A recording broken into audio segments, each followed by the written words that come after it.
Hello Aquarius, welcome and this is your reading. Be open-minded po, hindi po halos lahat makaresonate kaya piliin nyo na lamang. And thank you nga po pala sa mga nag-subscribe lalo na po sa mga bumabalik. Marami pong salamat. Give me the message for Aquarius. Ano yung mensahe sa'yo? Give me the message for Aquarius. Ano yung mensahe sa'yo? Give me the message for Aquarius. Ano yung mensahe sa'yo?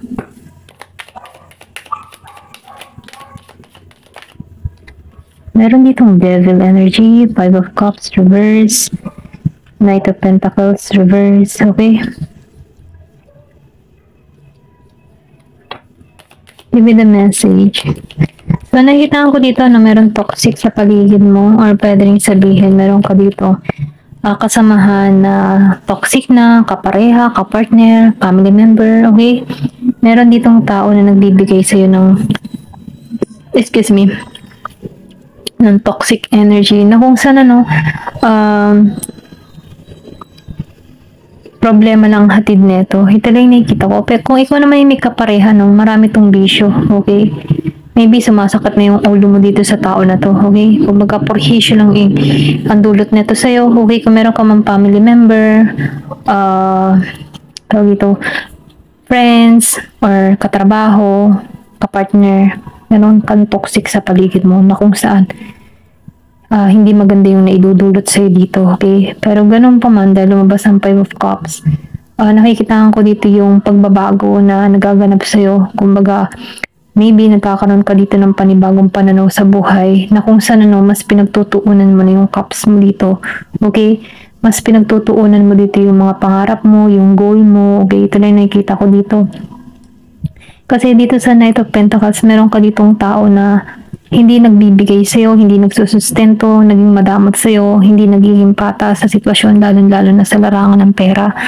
Hindi alos lahat ha. Ito na yung nakikita ko dito. Meron ditong tao na hindi ka pinagtutuunan ng pansin. So, ikaw dito sa Five of Cups Reverse, handa ka nang magsimula para sa iyong sarili. Handa ka nang kumuha ng mga panibagong oportunidad na kung saan yung goal mo na, yung tipong sarili mo na yung inuuna dito. Kasi nakikita ko dito, meron ka ditong tao na madamot sa'yo. Kung meron ka mang ka-partner, meron kang asawa, or meron ka ditong family member na madamot sa'yo. Okay? Give me more information. Ano pa yung mensahe sa'yo? Meron ditong Temperance. Nakikita ko rin dito yung tagumpay na naghihintay sa'yo. May balanse, merong happiness. Ito lang yung nakikita ko. Happiness yung naghihintay sa'yo, balanse. And then, nafe-feel ko dito yung renewal na nagaganap sa buhay mo.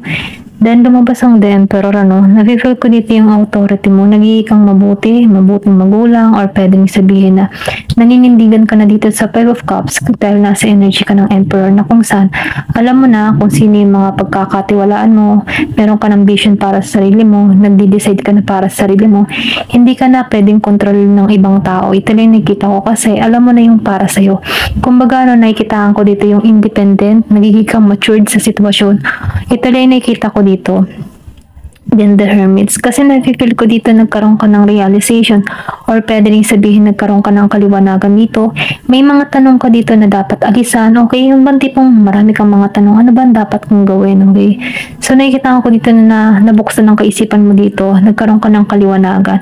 And then nakikita ko din dito. Yung iba sa inyo, meron ka ng mga nakuhang sagot sa mga tanong mo na kung saan natuklasan mo to. Ito na yung nakikita ko. Hindi halos lahat sa part na to ha. Kasi meron ditong devil energy. Pwede rin sabihin, meron kang person dito na mapagpanggap, okay, mabuti siya, or kaibigan, pero meron siyang huwad na pag-uugali, meron siyang maskara, na kung saan dito sa The Hermit, natuklasan mo to. Ito lang yung nakikita ko. Give me more information. Kasi nakikita ko dito na pag-aralan mo or pwede rin sabihin na nakakita ka ng mga sign para rito. Then dito, sa Three of Swords. So nakikita ko dito na nasaktan ka dito sa tao na to. Okay? Yung iba sa inyo, may pain na nadarama. Ito lang yung nafe-feel ko. At dahil dito, ito yung nagtulak sa'yo kung bakit nagbabago ka, or pwede rin sabihin kung bakit na nagkakaroon ka ng bagong idea, or pwede rin sabihin na ikaw din yung nagturo para sa sarili mo or nagtulak para sa sarili mo nang kailangan ng pagbabago. Then dito, sa The Star Reverse, so nakikita ko dito na hindi naging matagumpay yung connection dahil lumabas ang Ten of Pentacles Reverse. So nafe-feel ko dito na meron kang person na hindi nag-uubligasyon. Yung bang hindi siya nagbibigay para sa anak mo, hindi niya ginagampanan yung obligasyon niya para sa'yo, sa family dito. Kasi na-feel ko dito sa Ten of Pentacles, maybe meron kang person dito na sugarol, sarili niya lang yung iniisip niya, okay? Meron siyang mga pinagkakagastusan na para lang sa kanya. Dahil dito, no, na-feel ko dito na hindi ka naging mapalad para dito sa tao na to kasi lumabas ang the story verse. Kumbaga meron ka dito mga kahilingan na hindi natupad sa sitwasyon na to. Ito lang nakikita ko. Okay, tingnan pa natin dito sa card na to. So na-feel ko dito yung pagbabagong nagaganap sa'yo. Kumbaga, nahanap mo yung balanse mo. Sinusunod mo na yung instinct mo, yung intuition mo. Dahil dito, no, na-feel ko dito yung tagumpay na naghihintay sa'yo. So, binibigyan ka dito ng mensahe na huwag kang susuko. Okay? Give me more information. Ano pa yung mensahe sa'yo? Finger. So, nakikita ko dito yung warning. Nagkaroon ka ng mga problema na kinaharap na kung saan, na-feel ko dito na natuklasan mo to. Pwede rin sabihin na nabigyan ka ng babala dito. Okay, para na sa near future, hindi mo na to magawa. Okay, ito lang nakita ko, may warning. Give me more information. Ano pa yung mensahe sa'yo? So, meron ditong rainbow. So, nakikita ko dito, no, yung pinakamahirap na sandali na ng parte ng yung buhay ay natapos mo, or sabihin natin na marami kang pagsubok na kinaharap na napagtagumpayan mo dito sa rainbow. Kasi nakikita ko dito na hindi ka nawawalan ng pag-asa kahit may mga kinakaharap kang pagsubok ay talagang patuloy ang buhay. Give me more information. So, nakikita ko dito yung nakikita ko dito yung success na naghihintay sa'yo. Meron kang mga magagandang plano. Kumbaga, kailangan lang dito ay trabahuhin ito at pagtuunan ng pansin dito. Nang sa ganun na makita mo yung magandang resulta or bunga para rito.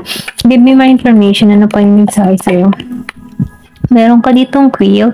So, nakikita ko dito na yung iba sa inyo nagsisimula sa umpisa. Kasi napifeel ko dito sa 5 of Cups, tinanggalan mo to. So, nakikita ko dito yung new beginning para sa'yo. Nagsisimula ka muli sa umpisa na itinataguyod mo yung sarili mo, or pwede rin sabihin single mother ka, single father ka, na nag-uumpisa ka muli sa umpisa. Okay?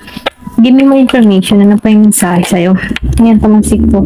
So, meron ditong funnel. Nakikita ko dito, no, na matatapos na yung frustration na nararanasan mo. Kumbaga na, nalampasan mo na to. Yung mga lesson dito, yung mga aral dito sa mga kinaharap mo dito, kasi nakita mo lahat ng mga kamalian, nakita mo kung sino yung totoo or huwad sa'yo, okay? So, natuto ka sa mga experience nito kasi tapos na to, okay? Kaya nagsisimula ka na dito para sa iyong sarili. Give me more information. Then career, inuuna mo na dito yung career, or pwede sabihin kung wala kang trabaho, kasi umpisa ka muli sa basic. Meron ditong trabaho na ipagkakaloob sa'yo, okay? Renewal. Nag-feel ko din dito yung magiging kang busy sa iyong papasuking trabaho, okay? Yung iba sa inyo, maybe nag-work sa office, ganyan. Give me more information. Ano pa yung mensahe? Meron ka dito na valley. So, nakikita ko dito na nagkakaroon ka ng personal strength. And then, nakikita ko dito na yung kapayapaan na hinahangan mo ay masasakatuparan mo na at tagumpay ito. Siguradong tagumpay yung naghihintay sa'yo. Give me more information. Ano pa yung mensahe? Meron ditong chair empty. So, nakikita ko dito na someone is leaving you in your life. Kumbaga, may tinanggal ditong tao sa buhay mo para ma-achieve mo yung mga pangarap mo, or pwede rin sabihin tinanggal tong tao na ito sa buhay mo para makita mo muli yung sarili mo, mahalaga mo, at para makita muli yung pangarap mo. Okay? Give me more information. Ano pa yung mensahe sa'yo? Meron ka dito na purse. So, pay attention to your financial. Mag-ingat ka din sa pagkakagastusan mo. Ito lang yung mensahe sa'yo. Give me more information. Meron ditong vulture. So, nakikita ko dito, meron din ditong tao na yung matipong gumagawa ng hindi maganda sa'yo. Pwede rin sabing spiritual attack, or pwede rin na merong taong galit sa'yo na kung saan meron tong masamang intention sa'yo. So, ingat ka na lamang at may naman ipagdasal mo tong tao na ito. Ito lang yung mensahe. Kasi once na itong mga taong ganito ay umaatake. Gusto kasi na tao nito na magkaroon ka ng anxiety, pagkabalisa, yung bang masira yung kaisipan mo dito, ano. Pero ganun pa man, hindi naman to magtatagumpay. Once na ikaw ay malakas yung kapit sa Diyos, hindi to magtatagumpay, okay? Maniwala ka sa Diyos kasi itong mga taong ito ay puno-puno lang ng insecurity sa katawan. Kaya may naman no, ipagpasa Diyos mo na lang tao nito at syempre manalangin ka din para sa kaligtasan mo at ng pamilya mo. Give me more information. Ano pa yung mensahe? Then fire. So nakikita ko dito yung passionate. Meron ditong love na parating sa'yo na mayroong strong emotion. Kumbaga itong parating sa'yo merong passion, love, or hate. Kumbaga kailangan mo lang i-balance. Kaya once na merong magkaaway kayo dito o di ibaba mo yung pride mo para magkaroon ng balance. Ano. Ito na yung nakikita ko dito sa fire. O pwede rin sabihin ano, ito yung parating sa'yo. Kumbaga pwedeng sa umpisang makilala mo tong tao nito, galit ka dito. Yung the more you hate, the more you love. Parang ganun yung energy nito sa fire. Give me more information. Whale. So, nakikita ko dito na yung mga alalahanin mo ay tapos na. Okay, dito sa whale, maalisan mo to. Kumbaga, tapos na to, wag mo nang intindihin pa. Meron ka ditong secret admirer. Yung iba sa inyo, no, merong lihim. Meron ditong taong may lihim na pagtingin sa'yo. Masaya ka, masaya. I mean, ano, masaya tong tao neto. Once na nakikita ka, okay, nasusulyapan ka, buo na yung araw niya. Ito lang yung na-feel ko. Brel, so nakikita ko dito na ito na yung simula ng prosperity patungo sa iyo at kasaganahan. Kasi tinapay na to kumbaga bubusutin ka dito ng kasaganahan, biyaya, blessing, ano. Kung before, ang ganit sa iyo ng pera, pagdating sa dulo, ay biyaya na, blessing na, okay? Ito lang yung nakikita ko sa iyo. Ayan, hanggang dito na naman po. Thank you for watching. Love and peace.